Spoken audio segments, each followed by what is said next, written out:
Alors c'est toujours difficile de comparer un continent par rapport à un autre et même de comparer les pays les uns les côtés des autres.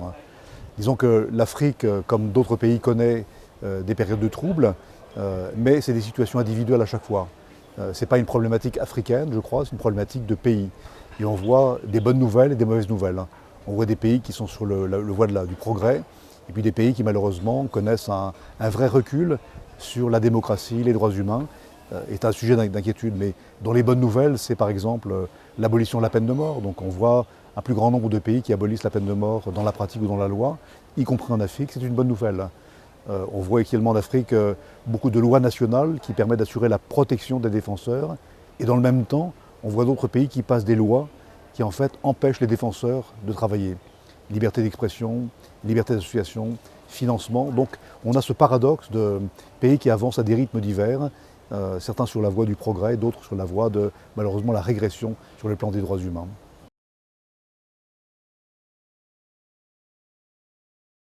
J'aborde les situations par pays. Donc je ne vois pas les mêmes obstacles dans tous les pays. Parfois le principal obstacle, c'est l'absence de volonté politique. Et s'il n'y a pas de volonté politique, alors bien évidemment rien n'avance. Dans d'autres pays, c'est la corruption qui est le principal obstacle. Souvent c'est lié à l'absence de volonté politique. Et la corruption explique parfois l'absence de volonté politique. Parfois ce sont des intérêts énormes, des intérêts géopolitiques, géostratégiques, des grandes entreprises internationales qui opèrent dans des pays et qui en fait ont la capacité de faire pression sur les États, sur les gouvernants pour empêcher la démocratie de s'exercer librement. Donc chaque fois c'est une situation qui est un peu particulière, que j'aborde toujours avec un esprit de coopération, puisque le mandat que j'ai est un mandat d'abord de coopération technique. Je n'ai pas été nommé pour dénoncer des pays, mais pour les aider à progresser.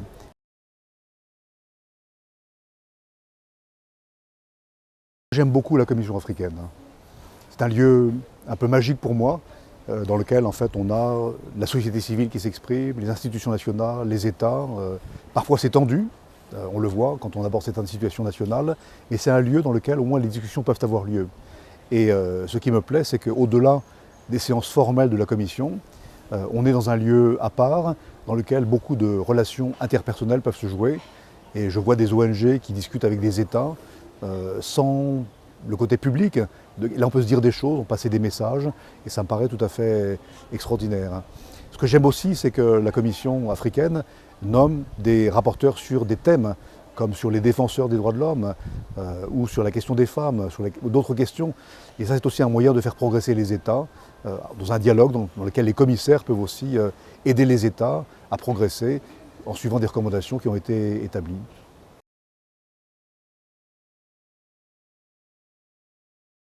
Comme tous les systèmes internationaux et régionaux, le principal obstacle, c'est la mise en œuvre. Et il n'y a pas aux Nations Unies, à la Commission interaméricaine, dans le Conseil de l'Europe et à la Commission africaine, de mécanisme de sanction qui fait que quand un État ne met pas en œuvre les recommandations, rien ne peut le forcer. Le principe même, c'est la coopération entre les États, les bonnes pratiques, l'échange de recommandations, et ensuite on laisse aux États la liberté de mettre en œuvre. Il y a bien évidemment la Cour africaine, comme il y a une Cour européenne, ou une Cour interaméricaine, qui est un lieu dans lequel on peut penser que les plaignants pourraient obtenir réparation, mais on sait en même temps que la Cour africaine a du mal à subsister, a du mal à exister, n'est pas assez financée, n'est pas assez soutenue.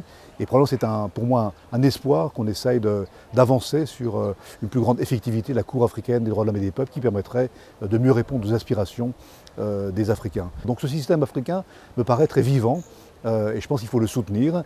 Et pour ce qui concerne mon mandat, depuis que je suis là, j'organise tous les ans une réunion intermécanisme dans laquelle j'invite le rapporteur de la Commission africaine, celui de la Commission interaméricaine, le Conseil de l'Europe à discuter avec moi pour voir ce que nous pouvons faire ensemble et quelles stratégies on peut développer ensemble pour être ensemble plus efficaces.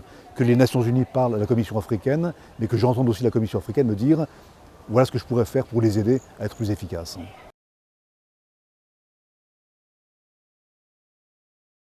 Il y a des menaces politiques que certains font peser. C'est vrai que par exemple l'élection de la présidence c'est un élément important puisqu'en fait le bureau de la commission va avoir un rôle important à jouer. L'élection des commissaires également est un levier important. On sait que les États font pression pour obtenir un siège ou pour empêcher un autre d'avoir un siège de leader au sein de la commission. L'obstacle financier est également un élément préoccupant. Sans ressources financières, sans ressources humaines, sans staff compétent dédié à la commission est moins efficace. Et donc la difficulté, c'est de trouver des ressources financières, un budget approprié qui permettrait à la commission de jouer pleinement le rôle qu'elle devrait jouer. Et enfin, il y a aussi, on l'a déjà dit, l'absence de volonté politique de certains États qui en fait ne voient pas dans la commission un bon outil pour essayer de rendre plus pertinentes les recommandations adressées aux États sur état de droit, la justice, etc.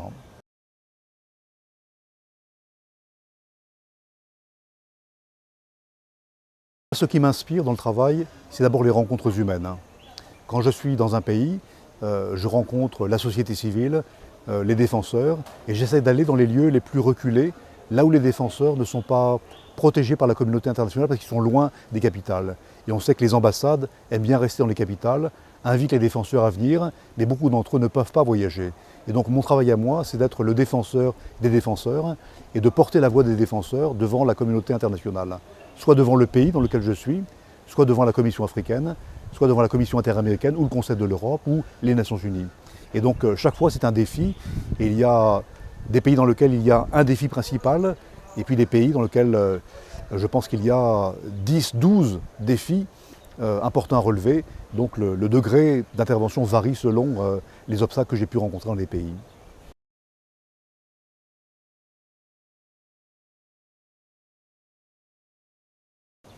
Alors il y a des choses qui se font à l'heure actuelle qui sont très positives, et on voit que la voix des défenseurs, la voix de la société civile, on l'a entendu à la commission dans les sessions, est entendue. Ils ont une place pour prendre la parole, et on voit que les États, certains États en tout cas, prennent conscience du rôle important que joue la société civile. Ils ne sont pas des empêcheurs de tourner en rond, ils ne sont pas des ennemis du pays, ils ne sont pas anti-développement.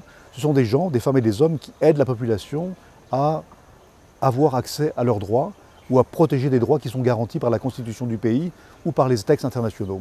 Et donc c'est une grande qualité que de pouvoir écouter la société civile.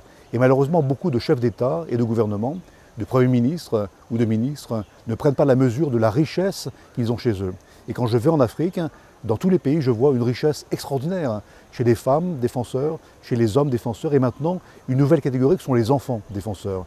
Des jeunes qui utilisent leurs outils sociaux, le Twitter, Facebook, qui tweetent des images, des photos, des liens, et qui en fait militent également, qui sortent parfois dans la rue pour manifester.